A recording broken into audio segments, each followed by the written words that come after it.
اور بڑے عالیشان کھانے پکائے، پورے شہر کو دعوت دی کھانے کے لیے، لیکن میرے مکان کے ساتھ جو دیوار لگتی ہے وہ حضرت امام حسن رضی اللہ تعالیٰ عنہ کی اولاد میں سے ایک شہزادی رہتی ہے، وہ بیوہ ہے، اس کی 3 بچیاں ہیں، وہ بیوہ ہے، 3 بچیاں ہیں، چوتھی ان کی ماں ہے، اور کوئی نہیں ہے، اور غریب ہے۔ جب رات کو سارا دن میں تھکا ہوا تھا، رات کو مکان کی چھت پہ گیا آرام کرنے کے لیے، ان کی چھت ہماری چھت کے ساتھ لگتی ہے، تو بچیاں کہنے لگی امی جی ہمارے پڑوسی نے پورے شہر کی تو دعوت کی، ہمیں نہیں بلایا، صرف غریب سمجھ کے نہیں نہ بلایا، ہمیں غریب سمجھ کے ہمیں اگنور کر دیا۔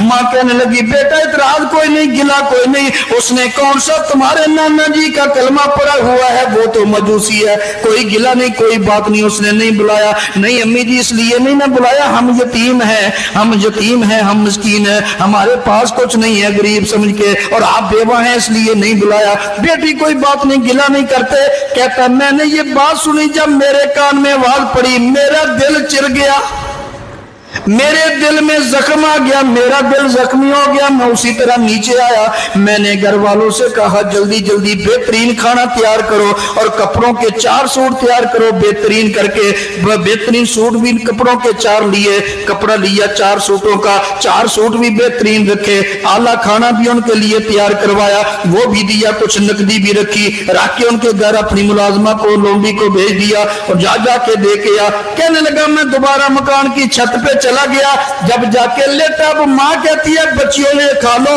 یہ تمہارے پڑوسی کو تمہارا بھی خیال آ ہی گیا۔ بچیاں کہنے لگی امی جی، اور کہنے لگی دیکھو اس نے تمہارے لیے کھانا بھی بھیجا، تمہارے لیے کپڑے بھی بھیج دیے، یہ دیکھو اس نے پیسے بھی بھیج دیے، اب کھاؤ۔ کہنے لگی امی جی ہم ابھی نہیں کھائیں گے، اگر اس نے لیے ہمارے لیے کھانا بھی بھیجا ہے، کپڑے بھی بھیجے ہیں، ہمارے لیے نقدی بھی بھیجی ہے، ہم اس وقت تک نہیں کھائیں گے، پہلے دعا مانگیں گے یا اللہ اس نے ہمارا خیال کیا، اس کو ہمارے نانا جی کا کلمہ نصیب کر دے اور قیامت کے دن نانا جی کی شفاعت نصیب کر دے۔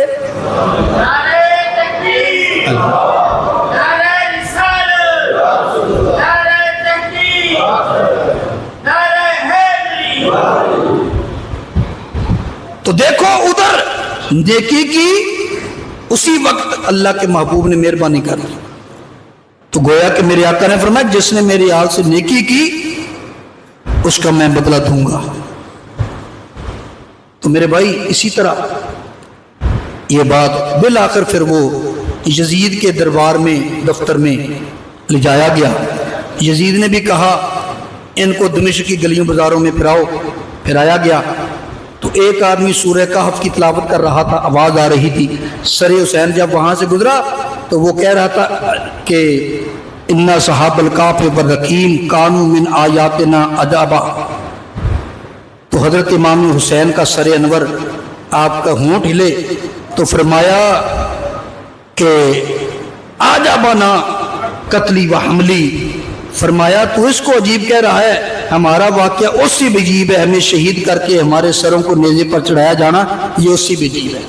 اور علامہ ابن عساکر نے لکھا ہے، علامہ ابن عساکر نے نقل کیا ہے، حضرت امام حسین رضی اللہ تعالیٰ عنہ کا سر انور بول کر قرآن کی ایک آیت پڑھ رہا تھا، فَسَيَكْفِكَهُمُ اللَّهُ وَهُوَ السَّمِيعُ الْعَلِيمُ، سورہ بقرہ کی آیت ہے، وہ پڑھ رہا تھا۔ تو یہ ہے، اس کے بعد پھر یزید نے نعمان بن بشیر کی ساتھ ان کو واپس مدینہ شریف بھیج دیا۔